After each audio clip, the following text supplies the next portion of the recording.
하나님 말씀 봉독하겠습니다. 에스라 2장 64절에서 70절까지의 말씀입니다. 구약 712면 어간에 있습니다.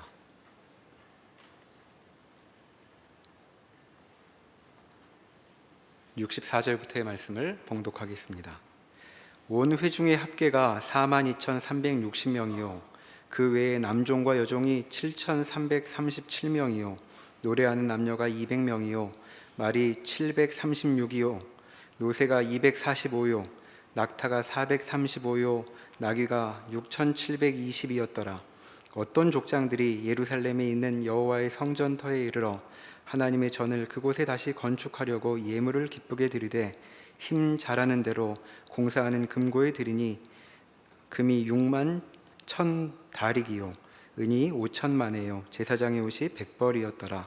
이에 제사장들과 레위 사람들과 백성 몇과 노래하는 자들과 문지기들과 느디님 사람들이 각자의 성읍에 살았고 이스라엘 무리도 각자의 성읍에 살았더라. 아멘. 네, 우리가 오늘 읽은 본문에는 이제 바벨론으로 이렇게 포로로 잡혀갔던 사람들 중에 이제 되돌아온 사람들의 그 숫자가 이렇게 적혀 있습니다. 자, 특별히 64절에는 온 회중의 합계가 42,360명이라고 이렇게 적혀 있죠. 그래서 이게 이제 무슨 의미인가 이렇게 좀 이제 우리가 생각을 좀 해보고 싶습니다. 여러분 잘 아시는 것처럼 구약에는 아주 중요한 사건이 이렇게 두 개가 있습니다. 이제 하나님께서 이 세상을 이렇게 창조하신 그 창조의 사건 외에도 이스라엘 민족에게 있어서 아주 중요한 사건 두 가지가 있는데 하나는 바로 출애굽 사건입니다. 이스라엘 백성들이 그 전에는 그 이름 없는 민족이었다가 야곱의 후손들이 야곱의 때에 애굽으로 건너가게 되고 그곳에서 한 400년 정도 지나면서 아주 이렇게 숫자가 많은 민족으로 성장하게 되었습니다. 근데 숫자가 많아지니까 그것의 위협을 느낀 애굽의 바로 왕이 이스라엘 사람들을 탄압하였는데요. 그 와중에 하나님께서 모세를 보내셔서 그들을 이렇게 출애굽을 시키시죠. 그리고 12지파가 이제 그 수많은 백성들을 숫자들을 이루어서 이렇게 나오게 되는데 그 숫자가 민수기나 신명기 같은데 보면 약 장정만 60만이라고 이렇게 되어 있습니다.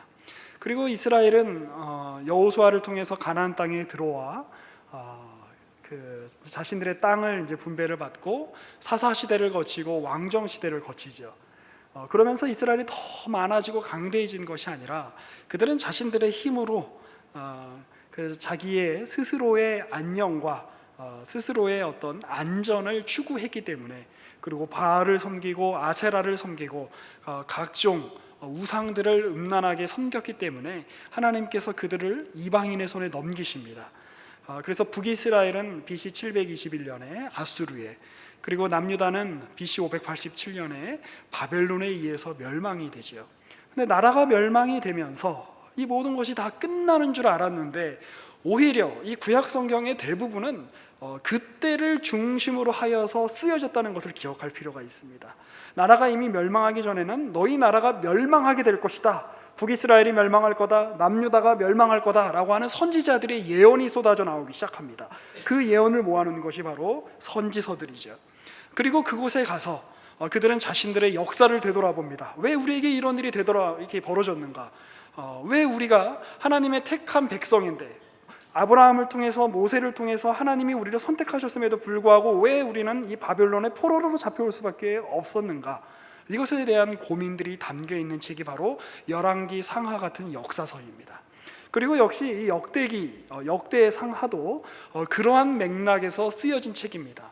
그러나 이 역대기서는 하나님께서 포로로 잡혀가게 하신 것으로 끝나게 하지 않고 하나님께서 회복시키신다라고 하는 내용이 이어지고 있는데 아마도 이제 많은 신학자들이 생각하기에는 이견도 있긴 합니다만 이 역대기서와 에스라 느헤미야서는 사실 저자가 한 사람이거나 그리고 같이 읽히기를 원했던 그렇게 의도되어서 성경에 들어온 책일 거다라고 이렇게 생각을 합니다.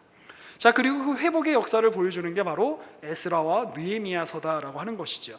그러니 구약의 큰 사건, 출애굽의 사건과 출 바벨론, 출 페르시아 이 사건을 우리가 놓고 보았을 때에 이것들이 우리 가운데 의미하는 바가 무엇인지를 한번 되살펴볼 필요가 있다는 겁니다.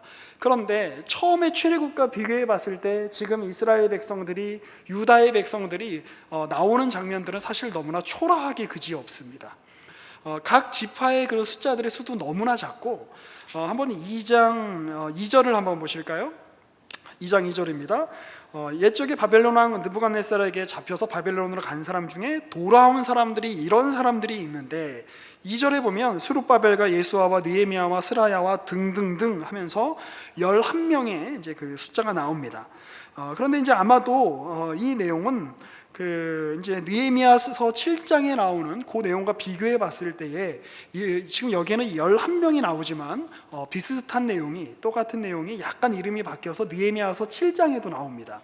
그러니까 스룹바벨과 함께 이렇게 귀환한 사람들의 그 목록이지요. 자, 그런데 그 사람들의 어떤 그 숫자를 여긴 11명으로 나오지만 느헤미야서에는 12명으로 나옵니다. 뭐 11명이건 12명이건 어쨌건 오히려 포로 생활을 400년 동안 했을 때, 애굽에 400년 동안 갇혀 있을 때 나올 때는 12지파의 구분도 분명하고, 그리고 인구도 장정만 60만이라고 하는 엄청나게 많은 사람들이 나왔지만, 지금 12이라고 하는 숫자를 좀 짜맞춰 보려고 해도 약간 부족한, 그리고 12지파의 흔적은 사라진. 왜 그렇죠?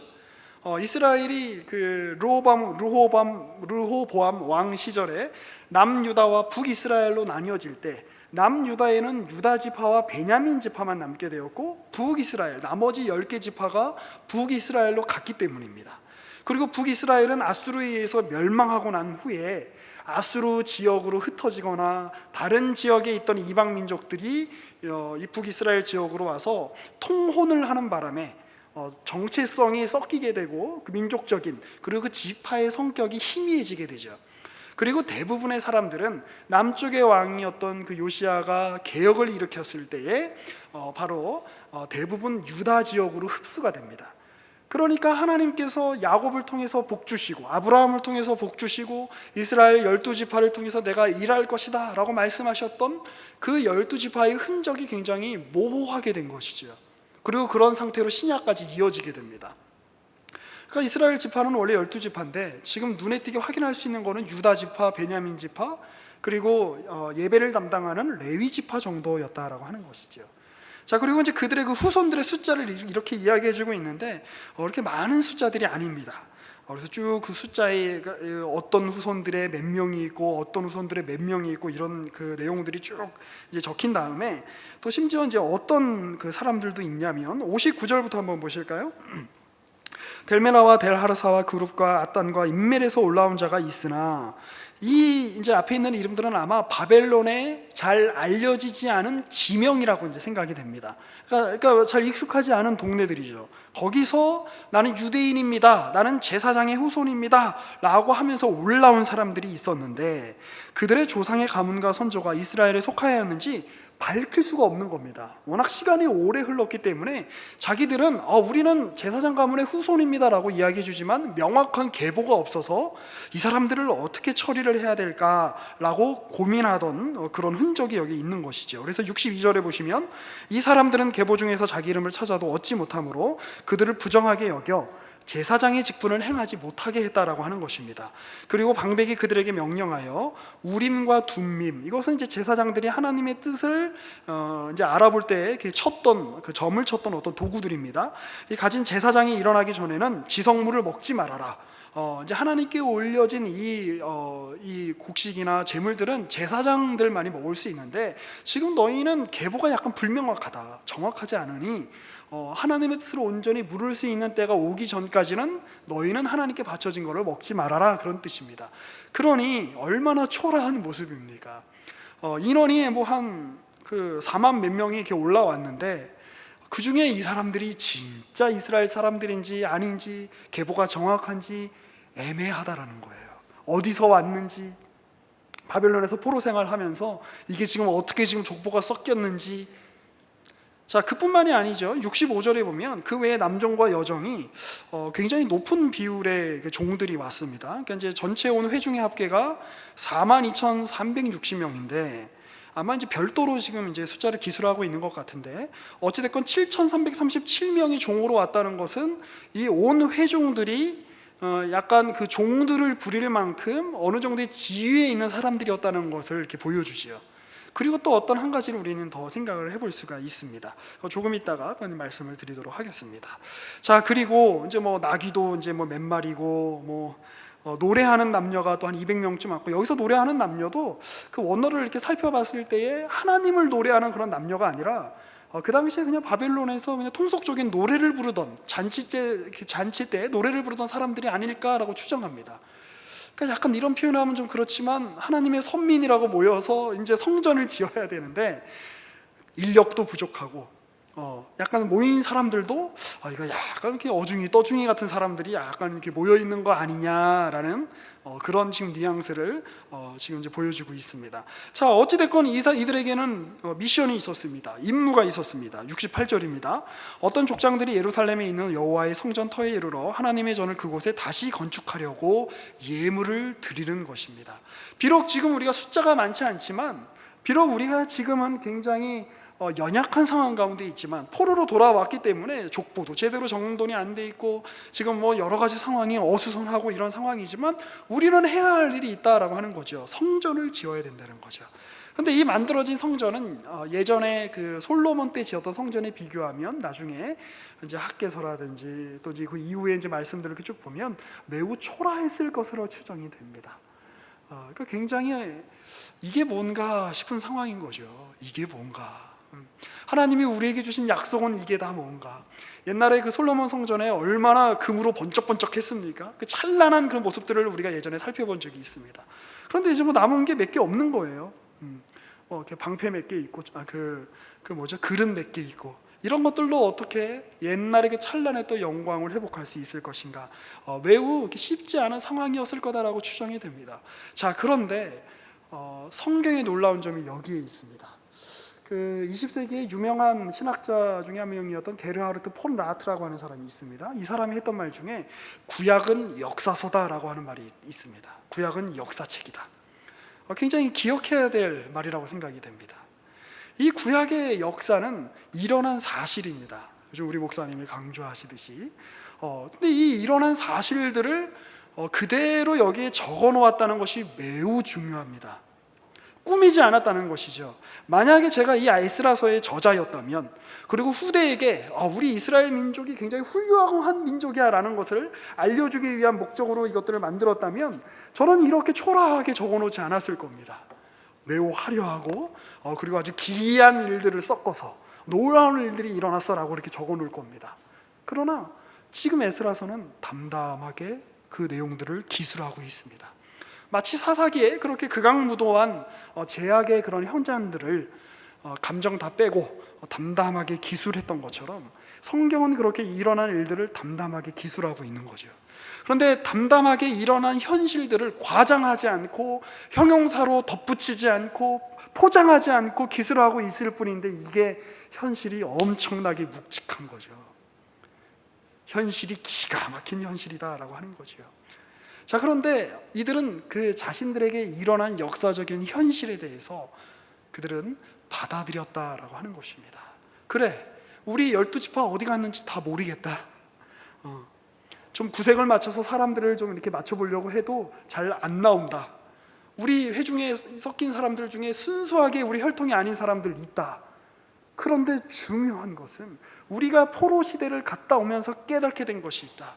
중요한 것은 혈통적인 이스라엘이 참 이스라엘이 아니라, 중요한 것은 이스라엘이라고 하는 나라, 유다라고 하는 나라, 그 어떤 정치 체제가 아니라, 이렇게 포로로 갔다 와서 남겨진 우리들, 그리고 여전히 포로로 갔다 와서 다 누더기가 되고 찢긴 마음과도 같은 처지로 지금 나와 있지만, 하나님의 주신 사명을 감당하는 우리들, 성전을 짓기 위해서 지금 가진 것이 별로 없지만 있는 거 다 내놓아 함께 성전을 짓는 우리가 바로 하나님의 택한 언약 백성들이다라고 하는 사실에는 변함이 없다라고 하는 것이죠.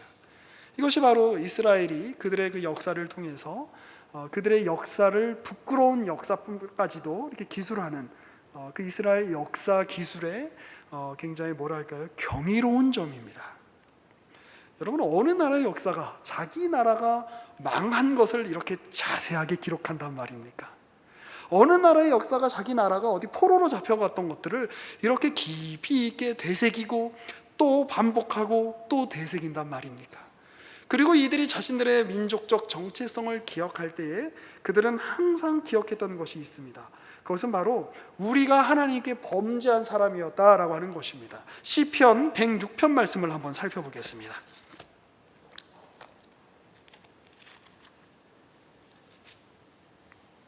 시편 106편은 이렇게 시작합니다. 제 성경으로 구약성경 881페이지에 있는데요. 할렐루야, 여호와께 감사하라. 그는 선하시며 그 인자하심이 영원하미로다. 우리는 이제 이러한 구절들을 하나님을 찬양하자, 그의 인자는 영원하다라는 식으로 어떤 감정적으로 이해할 때가 있습니다. 그리고 이것들을 그 찬양으로 만든 굉장히 많은 찬양들이 있죠. 그러나 중요한 것은 그 우리의 고백들이 단지 그 순간의 어떤 음정에 따른 고백이 되면 안 된다라고 하는 것입니다. 그 순간의 어떤 음률에 맞춰서 그래, 하나님은 참 인자하시고 하나님은 참 선하시고 그것들을 영원히 우리 가운데 베푸시는 분이지라고 추상적으로 관념적으로 이해해서는 안 된다는 것입니다. 지금 이 고백은, 이 시편 기자의 고백은 이스라엘 역사 전체를 관통하며 하는 고백입니다. 그들이 이스라엘 역사를 통해서 겪었던 그 모든 고난의 무게를 통과하고 난 후에 하는 고백입니다. 수천 년 되는 그 이스라엘 역사, 구약의 역사를 그들이 다 그 시간을 거쳐서 그 시간을 지나온 다음에 하는 고백이라고 하는 것입니다. 그러면서 그들이 어떤 이야기를 합니까? 자, 특별히 2절을 계속 보시면 누가 능히 여호와의 권능을 다 바라며 주께서 받으실 찬양을 다 선포하랴. 정의를 지키는 자들과 항상 공의를 행하는 자는 복이 있도다. 이 내용을 여러분 좀 기억하시기 바랍니다. 그리고 이제 중간에 그 7절을 한번 보실까요? 6절부터 한번 보실까요? 우리가 우리의 조상들처럼 범죄하여 사악을 행하며 악을 지었나이다. 하나님의 인자하심과 하나님의 그 선하심은 어떻게 드러나는가? 우리가 역사를 통해서 보았듯이 조상도 죄를 짓고 우리도 죄를 지었는데 하나님은 여전히 우리를 품고 계시더라라고 하는 그 역사적 사실에서 하나님의 인자하심과 하나님의 선하심이 드러난다라고 하는 것입니다. 그러면서 그 역사의 과정들을 쭉 이야기합니다. 14절입니다. 우리의 선조들이 어떻게 했는가? 광야에서 욕심을 크게 내며 사막에서 하나님을 시험했다. 그리고 16절, 그들의 진영에서 여호와와 모세의 거룩한 자, 여호와의 거룩한 자, 그들의 진영에서 모세와 여호와의 거룩한 자 아론을 질투했다. 그래서 땅이 갈라졌다. 다단이 삼켜지고 아브라함이 당에 덮었고, 하여튼 그 온갖 그 어려움들이, 그리고 온갖 심판을 우리가 겪었다. 그래도 우리는 정신을 차리지 않았다라고 하는 것입니다. 25절 볼까요? 그들의 장막에서 원망하며 여호와의 음성을 듣지 않았다. 29절, 28절부터 보겠습니다. 그들이 또 부올의 바알과 연합하여 죽은 자에게 제사하는 음식을 먹어서 어떻게 됐다는 거예요? 그 행위로 주를 경노하게 함으로 재앙이 그들 중에 크게 유행했다. 우리는 그런 민족이다라는 것입니다. 자, 그들이 그래서 또 어떤 경지까지 이르게 됩니까? 37절입니다. 하나님께서 하지 말라고 명하셨는데 그들의 자녀를, 여기서 그들은 누구입니까? 이스라엘의 선조들입니다. 유다의 선조들입니다. 그들의 자녀를 악귀들에게 희생제물로 바쳤다. 무죄한 피, 곧 그들의 자녀의 피를 흘려 가나안의 우상들에게 제사함으로 그 땅이 피로 더러워졌다. 그들은 그들의 행위로 더러워지니 그들의 행동이 음탕하도다. 그러므로 여호와께서 자기 백성에게 맹렬히 노하시며 자기의 유업을 미워하사 그들을 이방 나라의 손에 넘기시며 그들을 미워하는 자들이 그들을 다스렸다. 우리 그런 처지를 당하게 됐다. 우리는 옛날 그 애굽에서 나올 때부터 지금 바벨론의 포로로 잡혀갈 때까지 우리는 그렇게 하나님의 말을 듣지 않는 그러한 민족이었다. 43절입니다. 여호와께서 여러 번 그들을 건지시나 그들은 교모하게 거역하며 자기 죄악으로 말미암아 낮아짐을 당하였다. 그런데 반전이 일어나는 것이죠. 그러나 여호와께서 그들의 부르짖음을 들으실 때에 그들의 고통을 돌보시며 그들을 위하여 그의 언약을 기억하시고 그 크신 인자하심을 따라 뜻을 돌이키사 그들을 사로잡은 모든 자에게서 긍휼히 여김을 받게 하셨도다. 이 얼마나 큰 그러나입니까? 우리는 하나님께 끊임없이 반역했던 사람들이다. 우리는 광야에서 하나님을 반역했고, 우리는 가나안 땅에서 하나님을 반역했고, 우리는 하나님이 하지 말라는 것들만 골라서 했다. 우리는 하나님의 택하신 그의 지도자들을 우리는 그 지도자들에게 반역했고, 우리는 하나님이 하지 말라고 했던 자기 자녀를 악귀들에게 바치는 일을 우리는 가감하게 했던 민족들이다. 우리는 없어져야 되는 민족이다. 우리는 하나님이 진멸시키신다고 해도 할 말이 없는 민족이다. 그런데 우리는 왜 여전히 이렇게 존재하고 있는가? 지금 많은 학자들이 생각하기에 지금 돌아온 사람들은 4만 몇 명이지만, 5만 명이 안 되지만, 이 당시에 바벨론으로 포로로 잡혀가고, 또 그 당시 서아시아의 패권이, 팔레스타인 그 중동 지역의 패권이 페르시아로 넘어가는 중에도 이스라엘 사람들, 유다 사람들은 사라지지 않고 오히려 더 강성해졌다는 겁니다. 그래서 나중에 로마 때에 가면 유대인들이 약 800만 정도가 된다 그래요. 그러니까 숫자가 굉장히 많아지는 거죠. 그리고 이제 이집트의 알렉산드리아 같은 도시에는 전체 인구가 100만인데 그 중에 40만이 유대인이었다고 합니다. 그러니까 희한하죠. 하나님께 그렇게 죄를 졌는데, 하나님께 거역했는데, 그 시간들이 쌓이고 쌓여 죄 지은 게 쌓여서 완전히 망하는 줄 알았는데, 하나님이 그 속에서 더 큰 어떤 일을 만들어 내시더라. 그리고 이스라엘 사람들은, 유다 사람들은 포로로 잡혀가서 그들은 거기서 나라로 있을 때는 깨달지 못했던 그들의 민족적인 정체성을 발견하게 됩니다. 그것은 무엇입니까? 우리가 왜 여기 포로로 잡혀왔는가? 하나님의 말씀을 지키지 않았기 때문이다. 결국 이스라엘은 나라로 이스라엘로 있다고 해서 이스라엘이 아니다. 결국 유다 민족이라고 하는 것은 다윗의 후손이기 때문에 무조건 유다 민족이 아니다. 하나님의 말씀을 지키는 자가 참 이스라엘이요, 하나님의 말씀을 지키는 자가 참 유다다라고 하는 그러한 중요한 내용을 발견하게 됐다라고 하는 것입니다. 그러니 나라가 망한 것은 그들에게 완전히 진멸시키기 위한 하나님의 어떤 그런 행동이 아니라 그들을 고쳐내시고 그들을 더 나아지게 하시는 하나님의 위대한 섭리셨다라고 하는 것입니다. 그들이 나라가 망해서 흩어집니다. 그래서 대부분의 사람들은, 많은 사람들은 포로로 잡혀가지만 또 어떤 사람들은 애굽으로 도망갑니다. 그런데 애굽으로 도망가서 어떤 일이 일어나게 됐을까요? 이사야 19장을 한번 펴보겠습니다. 이사야 19장 16절부터 한번 보겠습니다. 19장 1절에서 15절은 하나님께서 애굽을 징벌하시겠다라고 하는 내용을 지금 적어주고 있습니다. 그런데 16절에 보면 그날에, 성경에 그날에 이런 말이 나오면 일단 우리가 눈여겨봐야 됩니다. 그때에 이런 어떤 하나님이 일하시는 특별한 때가 온다는 것입니다. 하나님의 때에 그렇게 진멸을 받아야 싸고 노여움을 받아야 싸고 그렇게 하나님 앞에서 옛날에 모세를 통하여 10재앙을 받아 다 죽게 되었던 그 애굽에게 16절입니다. 그날의 애굽이 부녀와 같을 것이라. 그들이 만군의 여호와께서 흔드시는 손이 그들 위에 흔들림으로 말미암아 떨며 두려워할 것이다. 유다의 땅은 애굽의 두려움이 되리니 이는 만군의 여호와께서 애굽에 대하여 정하신 계획으로 말미암아 그 소원을 듣는 자마다 떨리라. 역시 계속해서 이어지는 애굽에 대한 어떤 심판의 메시지와 이어지는 것 같습니다. 그런데 그 두렵고 떨림은 단지 두렵고 떨림으로 끝나지 않는다는 것입니다. 전능하신 하나님께서 이스라엘에게 임재하셨기 때문에 겪게 되는 애굽의 두려움입니다. 그래서 애굽에게 어떤 일이 일어날까요? 18절입니다. 그날의 애굽 땅에 가나안 방언을 말하며 만군의 여호와를 가리켜 맹세하는 5 성읍이 있게 될 것이다. 19절입니다. 그날의 애굽 땅 중앙에는 여호와를 위하여 제단이 있겠고 그 변경에는 여호와를 위하여 기둥이 있을 것이다. 이것이 애굽 땅에서 만군의 여호와를 위하여 징조와 증거가 되리니 이는 그들이 그 압박하는 자들로 말미암아 여호와께 부르짖겠고 여호와께서는 그들에게 한 구원자이자 보호자를 보내사 그들을 건지실 것임이라. 그날에 여호와께서 무슨 일을 행하십니까? 21절입니다. 자기를 애굽에 알게 하실 것이다. 그날에 애굽의 여호와를 알고 제물과 예물을 그에게 드리고 경배할 것이다. 22절 여호와께서 애굽을 치실지라도 치시고는 고치실 것이므로 그들이 여호와께로 돌아올 것이라. 여호와께서 그들의 간구함을 들으시고 그들을 고쳐주시리라.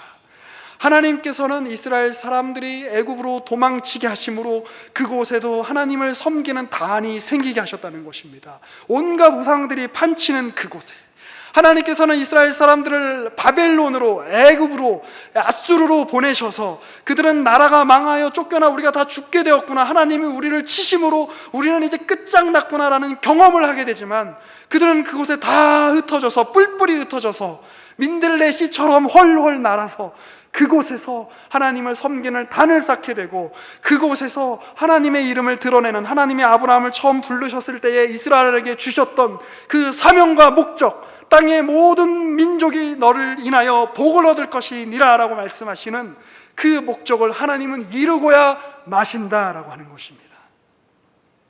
그러니 오늘 지금 이스라엘이, 유다가 포로에서 돌아와 매우 초라한 지경에 있다라고 할지라도, 그들의 현실은 이게 무엇인가라고 하는 그 현실 가운데 놓여 있다라고 할지라도, 우리의 선조들은 그렇게 하나님께서 열장도 보여주시고 인구도 60만이나 남자만 60만 되게 그렇게 거대한 민족을 이루셨음에도 불구하고 왜 우리는 왜 이렇게 초라한가? 그리고 우리는 왜 여기서 이렇게 힘겹게 성전을 지어야만 되는가? 왜 우리는 여전히 페르시아의, 남의 나라의 지배를 받아야만 되는가? 라고 하는 그런 비참한 현실 가운데 놓여 있다라고 할지라도, 그들은 이 역사를 가지고 있기 때문에, 그들은 이러한 역사의 내용들을 누적으로 가지고 있기 때문에 그들은 한 발자국 한 발자국 하나님을 향해서 나아갈 수 있게 됐다라고 하는 것입니다. 지금 이스라엘 사람들이 출바벨론을 하는 것은 어떻게 보면 제2의 출애굽이다라고 하는 것입니다. 여기서 보여주는 것은 이것입니다. 중요한 것은 인구수가 아니다, 쪽수가 아니다. 중요한 것은 성전 짓기가 아니다. 글은 몇 개만 남았어도 괜찮다, 내가 있지 않느냐. 중요한 것은 강력한 왕이 아니다. 지금 너희에게는 옛날 다윗과 같은, 솔로몬 같은 왕이 없을지라도 지금 너희에게는 내가 함께하고 있지 않느냐, 주님이 말씀하고 계시는 것입니다. 어차피 여로보암 같은 그런 강력한, 여로보암 2세 같은 강력한 북이스라엘의 왕이 있었을 때에도 참된 이스라엘, 남은 자들은 소수에 불과하지 않았냐. 진짜 하나님의 백성이 지금 여기 이렇게 서서 하나님의 말씀을 듣고 하나님의 말씀에 따라 걸어가고 있는 위대한 이 행진이 있지 않느냐. 그러니 가슴을 펴라라고 이 성경이 그의 백성들에게, 이 당시의 이스라엘 백성들에게, 그리고 우리에게 이야기해주고 있다라고 하는 것입니다. 어차피 출애굽도 그들 손으로 이룬 것이 아니죠. 하나님께서 기적을 일으키셔서 바로의 군대로부터 그들을 벗어나게 해주셨습니다. 이들이 바벨론에서 나오게 된 것도 이들 힘으로 이루는 것이 아닙니다. 그 강력했던 바벨론이라고 하는 나라가 페르시아에 의해서 하루아침에 멸망했기 때문에 그 페르시아의 황제였던 고레스에 의하여 그들은 지금 오고 있는 것입니다. 어차피 자기가 한 거 아닙니다. 출애굽도 바벨론 유수도 바벨론에서 귀환하는 내용도 내가 한 거 아니다, 밀려서 이렇게 왔다. 우리가 한 거라고는 그냥 누가 누구를 낳고 누가 누구를 낳은 것밖에 없다. 그래서 지금 여기 한 5만 명이라고 하는, 5만 명도 안 되는 보잘것없는 사람들이 지금 모이게 됐다. 그런데 여기 우리를 하여금 이렇게 밀려오게 하신 분이 하나님이시라면, 그렇게 바벨론의 강력한 소나기 속에서 우리를 끄집어내어 별것 아닌 우리를 여기에 오게 하신 하나님이시라면, 그 하나님은 우리 옛날에 애굽에서 우리를 건지신 우리 선조의 하나님이고 우리 다윗 왕의 하나님이고 엘리야의 하나님이시라면 우리가 무엇을 두려워하겠느냐라고 하는 것입니다. 그 제가 예전에 좋아하던 개념 중에 되기라는 개념이 있었습니다. 프랑스의 철학자였던 블레즈라는 사람하고 가따리라는 사람이 쓴 천혜고원이라는 나오는 이제 그 천혜고원이라는 책에 나오는 개념입니다. 뭐 간단하게 나이브하게 이야기하면 인간의 위대성 중에 하나는 그 자체로 있지 않고 무언가 될 수 있다는 능력이다라는 것이었습니다. 저는 그 개념에 대해서 오랫동안 이렇게 좋아하는 말이었습니다. 내가 있는 자리에서 머물지 않고 다른 누군가가 될 수 있다는 것, 다른 어떤 자리로 내려갈 수 있다는 것, 그것은 마치 예수님께서 성육신하신 어떤 이런 내용들을 따르는 것 같다라고 제 나름대로 적용하고 변형해서 해석하기도 했습니다. 근데 최근에 알게 된 내용이 있습니다. 우리가 무엇으로 바뀌어 나가는 데에는 자발적으로 되지 않는다는 것을 알게 되었습니다. 한 예를 들면 저는 고등학교 때부터 제가 이렇게 훌륭했거든요. 그래서 좋은 가정을 가지는 게 꿈이었습니다. 그때부터 기도했더니 지금 이렇게 좋은 가정을 가지게 되었어요 라는 식의 얘기를 하고 싶은 거 아닙니다. 저는 제가 맡은 청년들에게 이야기합니다. 이렇게 뭐 배우자를 위한 기도할 때 수첩에 적고 기도하면 다 찢어버리라고 이야기합니다. 그런 이야기를 하고 싶은 게 아닙니다.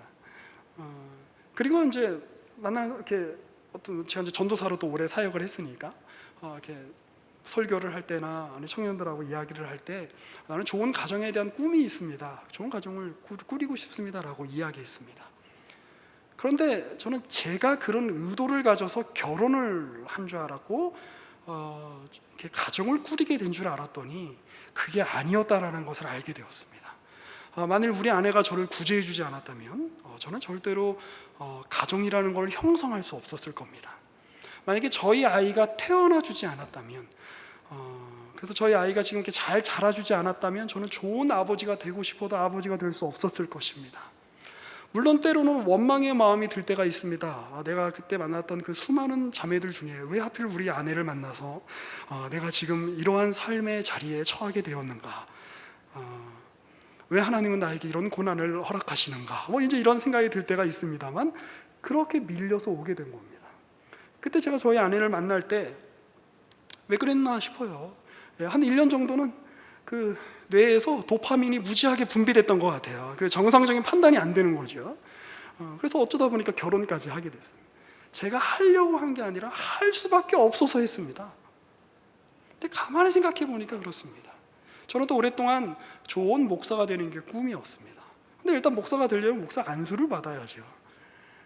그런데 제가 목사 안수를 받으려고 받은 게 아니라 어느 날 보니까 안수를 받을 수밖에 없어서 안수를 받았어요. 그리고 목사가 되었습니다. 그리고 이제 이 자리에 이렇게 묶이게 되었습니다. 남포교에 제가 오고 싶어서 온 줄 아십니까? 어쩌다 보니까 와 있더라고요. 그런 겁니다. 하나님께서는 우리를 어떤 자리로 이렇게 밀고 가시죠. 그렇게 밀려갈 때는 때로는 이게 뭔가 싶습니다. 그리고 이 말도 안 되는 이 상황이 무엇인가, 그리고 아무 감흥도 없고 아무 비전도 없고 아무 변화도 없는 것 같은 매일의 이 반복은 무엇인가라는 생각이 듭니다. 그런데 하나님께서 그렇게 밀고 가셔서 우리를 어떤 자리로 만들어낸다는 것을 기억하실 필요가 있습니다. 제가 좋아하는 영화 중에 지로의 꿈이라는 영화가 있는데 그 일본에 있는 그 스시 초밥 장인에 관한 영화입니다. 다큐멘터리 영화인데 이분은 이제 초밥을 만든 지 70년이 넘는 분이에요. 대단하죠. 연세가 이제 90이 다 됐는데 계속 초밥을 만들고 있는 겁니다. 그러니 그분이 만드는 초밥은 그냥 초밥이 아닙니다. 말 그대로 그분은 인간인데, 사람인데 거의 초밥과 혼연일체가 된 분입니다. 초밥되기. 이상한데? 아무튼.